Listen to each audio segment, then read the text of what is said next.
নমস্কার cyber time পরিবার। এখন আমি রয়েছি হিলিতে এবং আজকে as per the thumbnail and title আমরা সফর করতে চলেছি হিলি থেকে কলকাতা শ্রীকৃষ্ণ ট্রাভেলসের আইচার 6016N গাড়ির সঙ্গে। তো চলো দেন তাহলে শুরু করি গাড়ির এক্সটেরিয়ার দিয়ে। তো এখন এখানে আমাদের সামনে দাঁড়িয়ে আছে শ্রীকৃষ্ণ আইচার 6016N CWC গাড়ি, চ্যাসি গাড়ি। এর উপরে বডি পরে বানানো হয়েছে। এই গাড়ির বডি বানানো হয়েছে ফ্রম ইউনিটেক বডি বিল্ডার্স। এখানে halogen base double barrel headlamps দেখতে পাচ্ছি, মানে নিচে ফগ ল্যাম্পস, দেন এখানে after market halogen like auxiliary fog ল্যাম্পসও প্লেস করা হয়েছে। অ্যান্ড এটা হচ্ছে গাড়ির front look, like golden and ইয়েলোর মধ্যে কালার স্কিমটা এখানে ফিনিশ করা হয়েছে। এখানে গাড়ির ডেস্টিনেশন কলকাতা, তার সঙ্গে এখানে শ্রীকৃষ্ণ ট্রাভেলসের নাম লেখা আছে।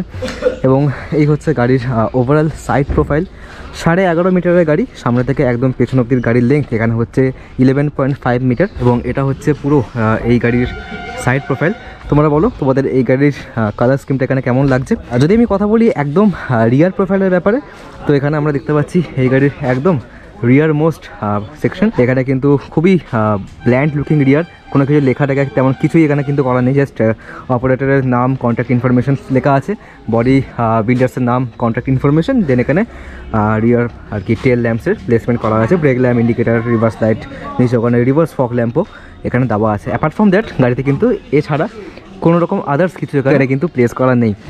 তো এই ছিল মোটামুটি গাড়ির এক্সটেরিয়ারের গল্প। এবার চলো গাড়ির ভেতরে প্রবেশ করি এবং দেখে নিই গাড়ির ইন্টেরিয়ারটা এখানে কেমন। ওকে, সো এবার আমরা প্রবেশ করে গেলাম আজকে আমাদের সফরসঙ্গীর ভেতরে এবং তোমাদেরকে এবার চলো শেয়ার করে দিই এই গাড়ির ইন্টেরিয়ার লেআউটটা এখানে কেমন কি সেই ব্যাপারে সব কিছু ইনফরমেশনস। আমি কিন্তু এর আগে প্রায় বছরখানেক আগে শান্তনু ট্রাভেলসের সঙ্গে সফর করেছিলাম এবং সেই গাড়িতে যেরকম ইন্টেরিয়ার সেট আপ আমরা দেখেছিলাম, এই গাড়িতেও কিন্তু একই রকমের ইন্টেরিয়ার সেট আপ এখানে আর কি রয়েছে। এই ধরনের যতগুলো নন এসি সিটার স্লিপার সেগমেন্টের গাড়ি রান করে সব কটা গাড়িতেই কিন্তু এই ধরনেরই আর কি ইন্টেরিয়ার সেট আপ এখানে হয়ে থাকে। তো চলো তোমাদেরকে দেখিয়ে দিই সিটে কেমন কি স্পেস আছে। এখানে এখন একটু সন্ধ্যা হয়ে গেছে, তো সেই কারণে আলোর পরিমাণ একটু কম, তো একটু ক্ষমা করো আমাকে সবাই প্লিজ। বাট তাও আমি তোমাদেরকে দেখিয়ে দিচ্ছি এখানে কেমন কি স্পেস তোমরা এই গাড়ির সিটে বসলে পেয়ে যেতে পারো। তো এখানে সিটে বসার পরে মোটামুটি নিরুম কিন্তু কিছুটা এই পরিমাণ অ্যাভেলেবেল আছে। আমার হাইট অনুযায়ী কিন্তু নিরুম এখানে খুবই সাফিসিয়েন্ট, বাট লম্বা লোকেদের কিন্তু এখানে সমস্যা হলেও হতে পারে। লেগরুম কিন্তু এখানে আমার হাইট অনুযায়ী এগেইন খুবই সাফিসিয়েন্ট, এগেন লম্বা লোকেদের জন্য কিন্তু এখানে সমস্যা হলেও হতে পারে।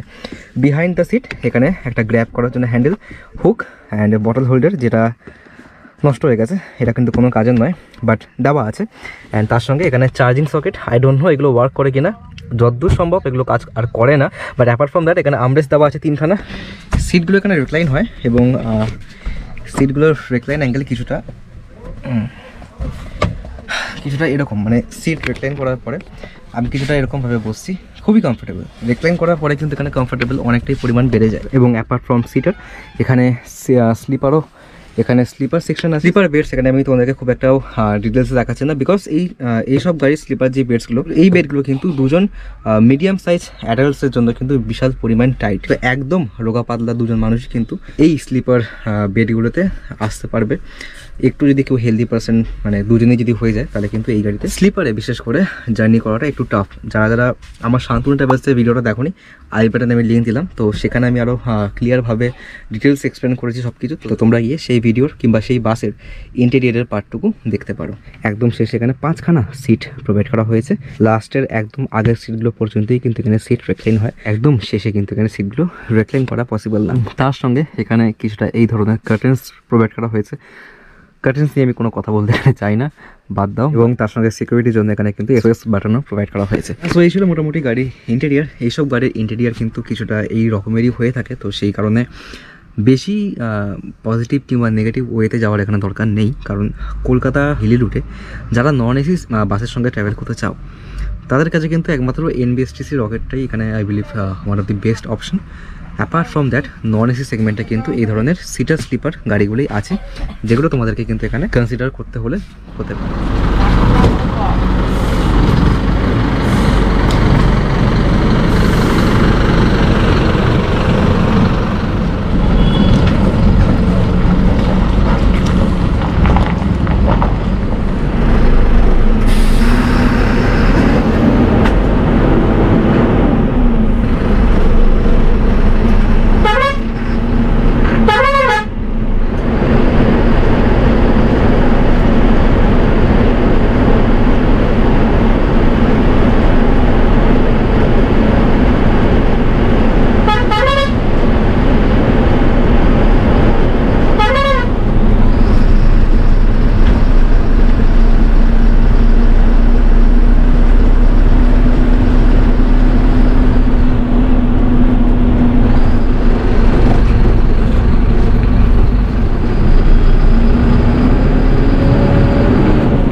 ঘড়িতে সময় হচ্ছে সন্ধে 6:25। আমরা এখন এসে পৌঁছলাম হচ্ছে বালুরঘাট বাস স্ট্যান্ডে। এখানে আমাদের গাড়ি 20 মিনিট দাঁড়াবে এবং তারপরে বালুরঘাট থেকে কিছু প্যাসেঞ্জার বোর্ড করবে এবং প্যাসেঞ্জার পিক করে আবার রওনা হবে কলকাতার উদ্দেশ্যে সন্ধ্যে 7:45টার সময়। তো টেকনিক্যালি আজকে কিন্তু আমরা এই সফরে টোটাল 3খানা যাত্রা বিরতি এখানে পেতে চলেছি। একটা হচ্ছে এই বালুরঘাটে, যেটা এখন আমরা নিলাম 1 ঘন্টা পরে আমাদের যাত্রা শুরুর, এবং এরপর আশা করি 9টা থেকে 10টার মধ্যে আমরা কিন্তু গাজল পৌঁছে আমাদের আজকের এই সফরের দ্বিতীয় যাত্রা বিরতি নেব, যেটা হবে আমাদের ডিনার ব্রেক।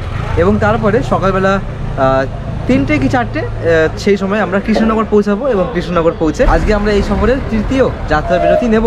তো এখানে বেশি কথা বলছি না তোমাদের সঙ্গে, কারণ এখানে বেশি বকবক করলে ভিডিওটা অনেকটা লম্বা হয়ে যাবে। কাজে একটু অপেক্ষা করি 15 মিনিট এবং তারপরে আমরা আবার আমাদের যাত্রা কন্টিনিউ করবো টুয়ার্ডস কলকাতা।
সো এখন ঘড়িতে সময় হচ্ছে এখানে রাত্রির 9:35 এবং এখন এখানে আমাদের আজকের এই সফরের দ্বিতীয় যাত্রা বিরতি মানে আমাদের ডিনার ব্রেক প্রোভাইড করা হয়েছে মা লক্ষ্মী হোটেলে, যেটা অবস্থিত গাজলে। আমরা এখানে কিন্তু প্রায় 4 ঘন্টার একটা সফর অতিক্রম করে নিয়ে ফেলেছি আজকে আমাদের এই সফরের দ্বিতীয় যাত্রা বিরতি।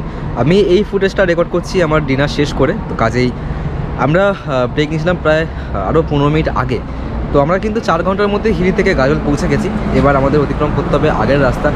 খাওয়া দাওয়া এখানে মোটামুটি আমার শেষ, এবং যেই হোটেলে আজকে আমাদের এই বাস হল প্রোভাইড করেছে হোটেলের খাবার দাবার কিন্তু বিলো অ্যাভারেজ আমি বলবো, খুব একটা ভালো কিন্তু এখানে কেউ এক্সপেক্ট করো না। মোটামুটি এখন কিন্তু এখানে ঠান্ডার পরিমাণ খুবই বেশি, তো সেই কারণে এখন আমি পুরো আর কি নিজেকে যতটা পেরেছি সেইভাবে জড়িয়ে নিয়েছি। বাদ বাকি মোটামুটি এখানে আমাদের কিন্তু একটা 20 থেকে 30 মিনিটের জন্য যাত্রা বিরতি প্রদান করা হয়েছে। তারপরে কিন্তু আমরা আবারও আমাদের যাত্রা পুনরায় শুরু করব কলকাতার উদ্দেশ্যে।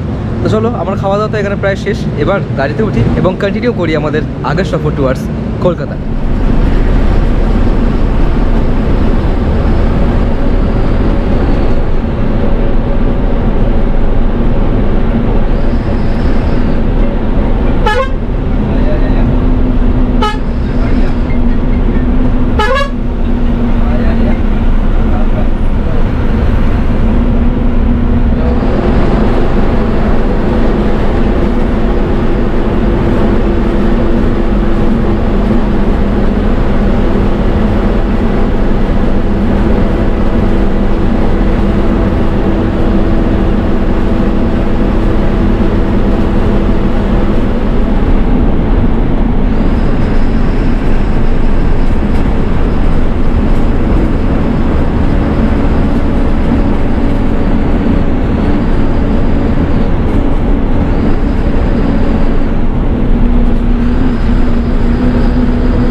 আনফর্চুনেটলি আমি আর তেমন কিছুই রেকর্ড করতে পারিনি, কারণ ক্লান্তি এবং ঘুমের কাছে আমি হেরে গিয়েছিলাম এই সফর শেষ করার আগেই। আমি এই গাড়িটা রেকর্ডিং করার আগের দিন সারা রাত জেগে একটা অন্য গাড়ির রেকর্ডিং শেষ করে পৌঁছেছিলাম হিলি। যদিও সেই গাড়ির ভিডিওটা লাইভ হবে না, কারণ কিছু টেকনিক্যাল সমস্যা হয়ে গেছিলো, এবং সেই সমস্যা হয়ে যাওয়ার ফলে আমি হিলি পৌঁছেও কিন্তু সারাদিন কোনো রকম বিশ্রাম নিতে পারিনি।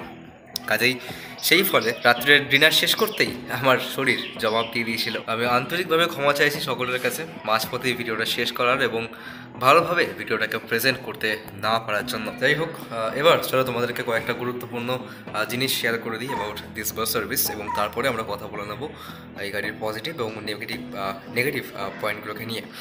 তো প্রথমে বলে দিই তোমাদেরকে এই গাড়ির সময় এবং রুটটা। তো বর্তমানে শ্রীকৃষ্ণ ট্রাভেলসের এই নন এসি সিটার স্লিপার গাড়িগুলো কলকাতা থেকে হিলির উদ্দেশ্যে ছাড়ছে হচ্ছে সন্ধ্যে 6:45 নাগাদ স্প্যানেট বাস টার্মিনাস থেকে, এবং হিলি থেকে কলকাতার উদ্দেশ্যে বিকেল 5:30টায় ছেড়ে বালুরঘাটে এসে 15-20 মিনিটের হল্ট দেয়। বালুরঘাট থেকে সন্ধ্যে 6:45টার সময় কলকাতার উদ্দেশ্যে রওনা হয়। এবং শ্রীকৃষ্ণ ট্রাভেলসের এই গাড়িগুলো কলকাতা হিলি রুটে কৃষ্ণনগর, বহরমপুর, ফারাক্কা, মালদা, গাজল, বুনিয়াদপুর, গঙ্গারামপুর, বালুরঘাট হয়ে চলাচল করছে। তো এই ছিল মোটামুটি এই গাড়ির রুট অ্যান্ড টাইম ইনফরমেশনস। এবার তোমাদেরকে শেয়ার করে দিই এই গাড়ির কিছু নেগেটিভ অ্যান্ড পজিটিভ অ্যাসপেক্টস। তো প্রথমে কথা বলি অ্যাবাউট সাম নেগেটিভ যেটা আমি অবজার্ভ করেছি through out this bus journey, সেটা হচ্ছে এই গাড়ির ক্রুজিং স্পিড এবং ইঞ্জিন নয়েজ।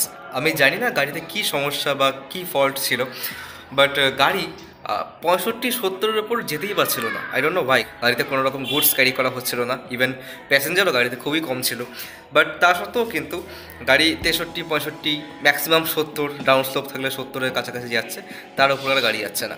তো যেখানে আমাদের গভর্নমেন্টের রুল যে 80 কিলোমিটার/আওয়ার হচ্ছে একটা আর কি লিমিট, 80 কিলোমিটার স্পিডে গেলেও মোটামুটি কলকাতা বালুরঘাট যা ডিস্টেন্স সেটা কভার করতে 11-12 ঘন্টা লেগেই যায়। বাট এখানে তো গাড়ি 65 ব্লক, তার মানে তোমাদেরকে সময়ের মধ্যে গন্তব্যে পৌঁছাতে একটু কষ্ট এখানে করতে হবে। এবং second thing is the engine noise. এটা BS6 গাড়ি ছিল যেটা করে আজকে আমরা সফর করলাম। প্রথম কোনো BS6 গাড়িতে আমি এতটা পরিমাণ হার্শ এবং আর কি লাউড ইঞ্জিন নয়েজ শুনতে পেলাম। আমাদের মতো অটোমোবাইল লাভার্সের কাছে বড় ইঞ্জিনের ইঞ্জিন নয়েজ একটা কাইন্ড অফ সিম্ফনি, বাট তা সত্ত্বেও BS6 গাড়িতে এই ধরনের হার্শ এবং লাউড ইঞ্জিন নয়েজ আমি এই প্রথমবার শুনতে পেলাম। এটা আই বিলিভ কোনো রকম মেনটেন্যান্সেরই ফল্ট হবে। Second negative is the space. সিটারে স্পেসের পরিমাণ ঠিকঠাক থাকলেও স্লিপারে কিন্তু দুজন প্রাপ্তবয়স্কের জন্য সফর করাটা একটু ডিফিকাল্ট এখানে হয়ে যায়। আর বিশেষ করে যদি তোমাকে কোনো অচেনা প্যাসেঞ্জারের সঙ্গে স্লিপারে এই গাড়িতে ট্রাভেল করতে হয়, তাহলে সেটা আরও বিরক্তিকর হয়ে যায়, বিকজ সেখানে কিন্তু স্পেস খুবই টাইট। তো সেই ফলে কিন্তু স্পেসটা আমার মতো একটা নেগেটিভ বিষয়, বিশেষ করে 2x2 সিটার স্লিপার অ্যারেঞ্জমেন্টের সঙ্গে। Third negative is the cleanness. একটা ওয়ার্নিং তোমাদেরকে আমি দিয়ে দিই যে এইসব গাড়িতে তোমরা কিন্তু ভুলেও এইসব গাড়ির পর্দায় মানে কার্টেন্সে হাত দেবে না, কারণ এই কার্টেন্সগুলো লাস্ট কবে ওয়াশ কিংবা রিপ্লেস করা হয়েছে তার কিন্তু কোনো ঠিক ঠিকানা নেই। এবং তার সঙ্গে গাড়ির যে সিট কভার এবং বেড কভারগুলো বিশাল পরিমাণ এখানে আর কি ডার্টি। তো এগুলোর পেছনেও আর কি খুব একটা ফোকাস দেওয়া হয় না বললেই চলে। এবং তার সঙ্গে আরও কিছু পয়েন্টস, যেমন 500 কিলোমিটারের একটা ডিস্টেন্স কভার করা বাসে সিঙ্গেল ড্রাইভার থাকা, গাড়িতে গুডস ক্যারি, এইসব গাড়িতে গুডস ক্যারি করা হয়, তো সেইগুলো নামানো ওঠানোর সময় আর কি সময় ব্যয় হয়, সেটার ফলে ডেস্টিনেশনে অ্যারাইভ করতেও আর অনেকটা লেট হয়ে যায়। এবং তার সঙ্গে কোনো রকম অনলাইন বুকিং ফেসিলিটিস কিন্তু এই পার্টিকুলার শ্রীকৃষ্ণ ট্রাভেলসের সঙ্গে অ্যাভেলেবেল বর্তমানে নেই। এগুলো কিন্তু 2024 সালে দাঁড়িয়ে একটা খুব বড় মিস আমার মতে। যদিও তোমরা স্ক্রিনে দেখানো নাম্বারে কন্ট্যাক্ট করে এই গাড়ির আর কি সিট বুক করতে পারো, বাট অনলাইন বুকিংয়ের ফেসিলিটি কিন্তু এখানে অবভিয়াসলি একটা বেশি প্র্যাকটিক্যাল হয়ে দাঁড়ায় বেশিরভাগ মানুষের কাছে। এবং আমি মনে করি 200-250+ কিলোমিটার আর কি বাস সার্ভিসগুলোতে ডাবল ড্রাইভার ম্যান্ডেটরি করে দেওয়া উচিত আমাদের সরকারের তরফ থেকে। যদিও এইসব রুলস অ্যান্ড রেগুলেশন নিয়ে কথা বলে কোনো লাভ নেই, কারণ লুপহোলসগুলো আমাদের দেশে এইসব রুলস রেগুলেশন নিয়ে কোনো দিনই আই বিলিভ বন্ধ হবে না। বাট যাই হোক, এবার আসি কয়েকটা পজিটিভ আর কি পয়েন্টসের ব্যাপারে।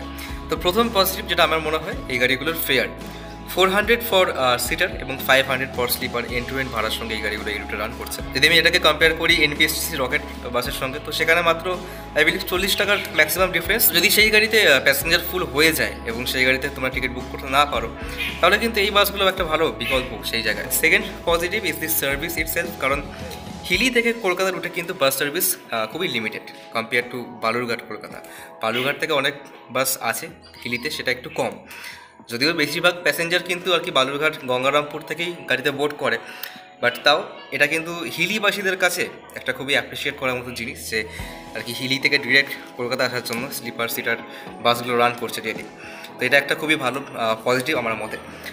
তো এই ছিল মোটামুটি আজকের all the positive and negatives. যদি আমি কথা বলি অ্যাবাউট মাই ভার্ডিক্ট, তাহলে কম বাজেটের মধ্যে সফর করতে হলে একমাত্র এই ধরনের বাসগুলি কিন্তু এই রুটে ভরসা, অ্যাপার্ট ফ্রম গভর্নমেন্ট বাস। কারণ ভলভো বাসগুলোর ক্ষেত্রে কী হয় যে একটা অপারেটরের বাস যদি আর কি ক্যান্সেল হয় তাহলে আর একটা অপারেটর ভাড়া আর কি ডবল করে দেয়। তো এইখানে আর কি সেই সমস্যাটা প্যাসেঞ্জারদেরকে ফেস করতে হবে না। মানছি প্রিমিয়ামনেস অত কিছু নেই, বাট তাও যদি তোমরা কাজ চালাবার মতো একটা বাস সার্ভিস চাও তাহলে কিন্তু এই গাড়িগুলো কিন্তু খুব ভালো একটা আর কি বিকল্প সেই জায়গায়। বাকি আজকের ভিডিওটা তেমন একটা ভালো হয়নি আমি জানি, তো তোমরা চাইলে ভিডিওটাকে এখানে ডিসলাইক করতে পারো, বাট পরের ভিডিওতে কিন্তু আমি তোমাদেরকে কোনো রকম কমপ্লেন করার সুযোগ এখানে দেবো না ভিডিওর প্রেজেন্টেশন নিয়ে। তাহলে এই কথার সঙ্গেই আজকের ভিডিওটা এখানে শেষ করি। দেখা হবে পরের ভিডিওতে। ততক্ষণের জন্য যখনই রাইড করবে হেলমেট এবং ড্রাইভ করবার সময় সিট বেল্ট অত্যন্ত জরুরি একটা জিনিস। তাহলে দেখা হবে পরের ভিডিওতে। ততক্ষণের জন্য বাই।